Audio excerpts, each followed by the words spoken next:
Good morning. I obviously had intended on putting a bit of makeup on and getting my lighting right, but no, I decided that I would do something completely not related to this and throw myself completely off track. I'm only 6 minutes late. That's very good for me. That's very good for me. If you know anything about ADHD and timing, time blindness is a thing, and it's not meant to be rude. So if you do know anybody with ADHD, give them a little break. I have a little coffee here, and I wanted to really come on. This hopefully will be more of a regular thing, but what I wanted to chat about today is consistency in social media and just avoiding burnout. So just preventing you getting overwhelmed and just really seeing if there's things that we can do to prevent it. And really interestingly, I will burn out a lot. And my key to that is actually knowing when I'm going to burn out, because it's inevitable. It's absolutely 100% inevitable that I will burn out. Just the way I work and the neurological condition that I have, I get into a hyper-focused state and I just can't stop, especially if I'm enjoying what I do. So there's so much around burnout, like boundaries, and we'll talk about that as well. As far as social media is concerned, whether you're here live or whether you watch the replay, I'd love to know what social media platforms you guys are on. This is such a nice space, like creating a private group in here. But I don't use Facebook a lot, and I should, because my target market is 100% here. I love Instagram and I love TikTok, and they're quite interchangeable, and Facebook is actually getting more and more like those two platforms. I'm not very good at LinkedIn yet. I will try and get better at that. But as far as Instagram and TikTok are concerned, Instagram is being so nice to people right now. So if you have an Instagram plan, if you are over on Instagram, consistency is paying off on Instagram at the moment. Consistency is key across all platforms. TikTok is behaving like a bold child at the moment. And it's really looking for a lot of content created extremely naturally by you. Really nurtured content, like a day in the life of, a lot of talked over. So these kind of face-to-face, which I love doing because I think that they're really not time consuming. You can kind of blast 10 or 12 out of them within 20 minutes, but they're looking for ones where come spend the day with me or get ready with me, which I find really time consuming. So that's kind of what TikTok are looking for at the moment. I actually just put a TikTok up about habit stacking and how I connect my laundry to my exercise. I'll actually put it up in the group.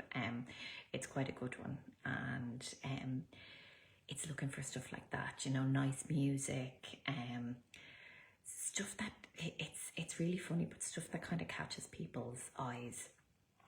The only thing about kind of the one-to-one is if you have a message that really resonates with people, that doesn't matter, that will get through, you know. So if you know what your message is, if you have tailored it to your specific audience, your audience will see that once it's consistent and once it's there. And for TikTok, we'll talk about consistency. To win at TikTok and to be consistent at TikTok, you're looking at, initially I used to say 30 days, and that's what I say to my clients because I don't want to overwhelm them. I don't want to say to them that you really have to commit to 90 days on TikTok to kind of even get somewhere. And if you have a solid message and you are solid in what you're saying, you will get somewhere, no matter what your business is. But you're looking at a 90-day commitment, really and truly. And when I say 90 days, you're talking about posting 1 to 3 times a day there. I tell my clients initially, post once a day there. Do not overwhelm yourself. Do not, because Instead of 90 days, it might take 150 days, but you're not overwhelming yourself. You're just setting yourself up. And as well as that, you want to figure out what type of content works for you. So, you know, you're going to create maybe 10 different types of content to communicate your message. You might have 3 or 4 pillars to your business. So you're going to communicate those 3 or 4 pillars 9 or 10 different ways for each of them. So you will find something. And it's a really nice platform to experiment on as well. Like, you know, forget about embarrassment, forget about, you know, forget about everything. Just remember to be yourself, remember to be authentic. And once you have that authenticity there, then 100% you will, seriously, you will start winning over on that platform. But it's not instantaneous, and you get better at it, but the only way you get better at it is by actually staying there. The other platform that I love is Instagram. I just find it such a nice place. I've met so many people on Instagram, so many different people who I work with now, who work with me. It's such a lovely space to be. And what's really interesting about Instagram is that you can like just cross post across to Facebook. You can go back from Facebook over to Instagram as well, and repurposing your content is really good across all platforms as well. So you're like reusing that content again and again and again, because once you have that message laid down, as I just mentioned, you can use it. One of Ryanair's biggest missions as far as their social media was concerned was to only have to create 1 organic post a week, and they really achieved that. So what they found was, say if they were posting 10 Instagram reels or 10 TikToks every single week, and 1 of them went viral. So if you're producing 10 clips and 1 goes viral, the following week they would use the viral one, and they would only produce 9 clips with the hope that 1 of those 9 clips will go viral. And the following week they would only produce 8 clips with the hope that the one from last week and the one from before has gone viral. So if you see that what they're getting down to is that they can reuse these viral clips over and over again and repurpose that content, because if you invest that time in that good content at the start, it's there forever. You know, it's in your arsenal for absolutely ever. So as far as Instagram is concerned, as I said, a really nice space to be in at the moment. Such a nice space to be. It's really rewarding consistency. I have seen people grow by 60,000 followers in 1 week. One woman on Instagram, she's from Dublin, and she has grown by 60,000 in 1 week between March and April. 60,000, because her message is resonating. Her lighting is beautiful. Her colours are beautiful. Her view is beautiful. Her grid, that's what we call the space under your profile. We call that your grid. My grid's really messy and I do quite well there. Sometimes I find when I have it nice and clinical, people think it's very salesy. But this is working, you know, for some people who are very genuine, very authentic over there. So it's really consistency that's being rewarded on Instagram. Huge consistency. I suppose I've been posting, probably I took, just for some context, I took a big break from social media kind of in January, February. I knew I was ADHD, but I had it diagnosed in January, and I was just really coming to terms with that information. So I really took a wide berth from social media, because I'm very genuine, I'm very authentic, but I kind of didn't know who I was. I didn't know where I had come from. I didn't know who I was when I got that diagnosis. So I was kind of like just taking a deep breath and taking a step back. So I would say I've probably been back posting quite consistently for the last 3 or 4 weeks. And in the last week and a half, I've gained 2,000 followers. So I've gone from the back end of 5,000 followers up to the back end of 7,000, so hitting 8,000 probably next week or so. And it's just from kind of hitting that sweet spot, and I know I will continue to grow with my message as well. So it's finding that message that resonates with people, and it's your message that resonates with people. So you're not kind of creating something that will resonate with people, so I'll just create that. It's you that's going to resonate, and then it's the message that you take about your business on that platform. So I would say, as far as Instagram is concerned, if you have any sort of presence on there, hit it at the moment. Hit it, because it's a place of growth, and they're changing up their algorithm as well. They have started to do it. So they're actually favouring, what they were doing previously was they were favouring larger influencers. They were favouring larger content creators. So you had to be in like the hundreds of thousands to even be pushed out there. What we're finding now is that they're favouring smaller content creators equally. So it's not like one over the other. It's like you're getting a fair shot at it, which is fairly like the way TikTok works. As far as LinkedIn is concerned, if you are looking to build that personal brand, if you are looking to get into corporate, if you are looking to go global with your message, super platform, and really getting stuck into groups on the LinkedIn platform. I would say getting stuck into groups on Facebook as well is a super way to grow your brand. And we'll get into that again. But on LinkedIn, if you're looking to grow your brand, getting into groups, sharing some content in your groups. And the way I mean to share content in groups is actually share it quite organically. So create a poster.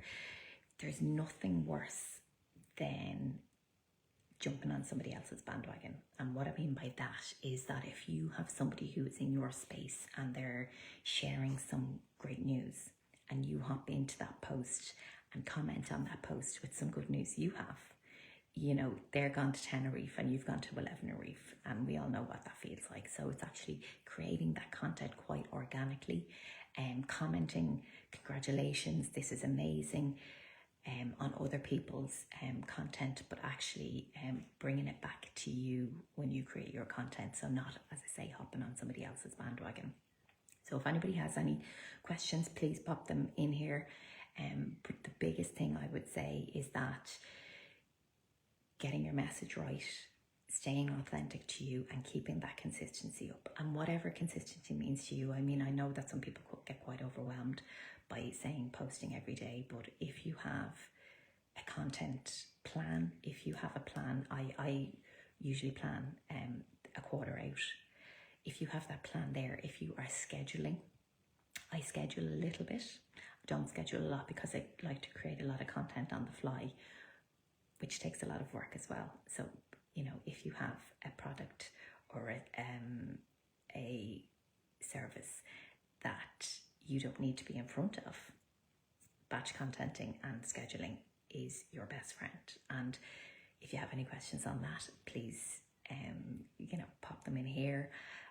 I will be sharing a lot more content on the likes of that, the likes of batching, the likes of scheduling and everything like that.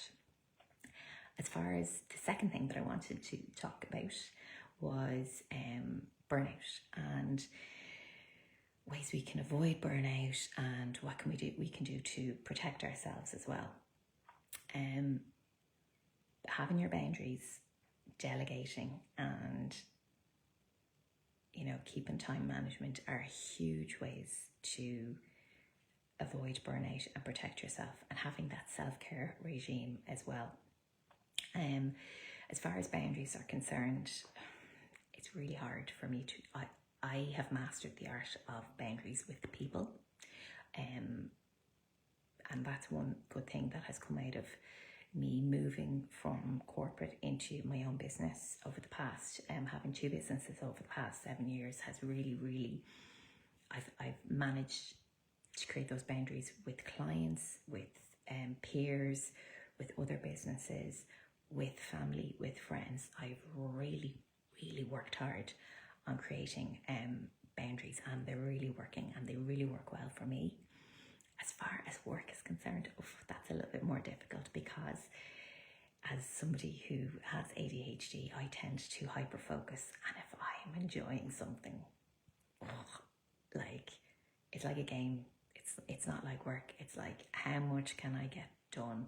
And I know on a Monday and a Tuesday I am working probably 10-12 hours to free up the rest of the week as far for kids' activities. I don't like to work Fridays for different things, but if I am in the zone, I could close the laptop at 9:30 quite happily. So that's the big thing about it. It's quite happily doing that as well. So it's learning to create those divisions between you and work. And there's so many ways to do it. It's like I don't have notifications on my phone anyway, but it's having those notifications off. It's turning your emails off. It's not checking your emails. It's putting the phone away in the evening. It's finding that time that you go, I'm gone, I'm done for work. Having those set hours in work can really, really help you. Another big thing that can help you avoid burnout is not doing everything yourself. And it can be really difficult for people with small businesses, but honestly, growing your business and scaling your business is going to take delegation. It's going to take other people helping you with your business. And why I say that is you can't do everything. You can't do the accounts and build the website and do the social media and do the client meetings. And it's figuring out where your skills lie. And if you're, a coach and you're one-to-one, or you're creating courses, or you're one-to-manying, that's your skill. That's your skill in helping other people. Your skill may not be in the back end, in the planning, in the time management, and that's where we need the tools. That's where we need the tools to make life a little bit easier for us. So it's really, understanding your value and understanding your worth to your business. So is it worth your time spending a week building your website more? Or is your time better spent paying somebody to build your website and working on building your courses, your one-to-one clients, so building that client base, and actually while the person is building your website, you're generating the revenue through your professional work, through whether it's your corporate work, your one-to-one work, your classes, whatever it is. So it's kind of like a quid pro quo, where you're kind of like paying for the work that's being done. Understanding that your value is huge as well, and not underselling ourselves. I see so many people, especially in the wellness and holistic space, and just because you're in that space does not mean that you have to reduce your worth. It does not mean that you have to reduce your prices. So always kind of think of that as well. The other thing I would say, as far as your self-care protects you from burnout as well. So really looking at your self-care rituals, what you do for you. I am a huge, huge believer in self-care not being the gym, and self-care not being a walk. It's in addition to.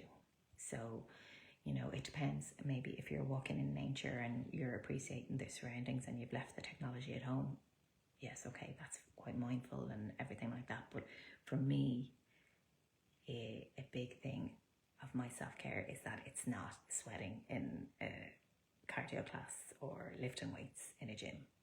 That's part of my self-care, as is drinking my water as part of my self-care. But it is really creating that 5, 10, 15, 20 minutes for you at a time during the day that suits you.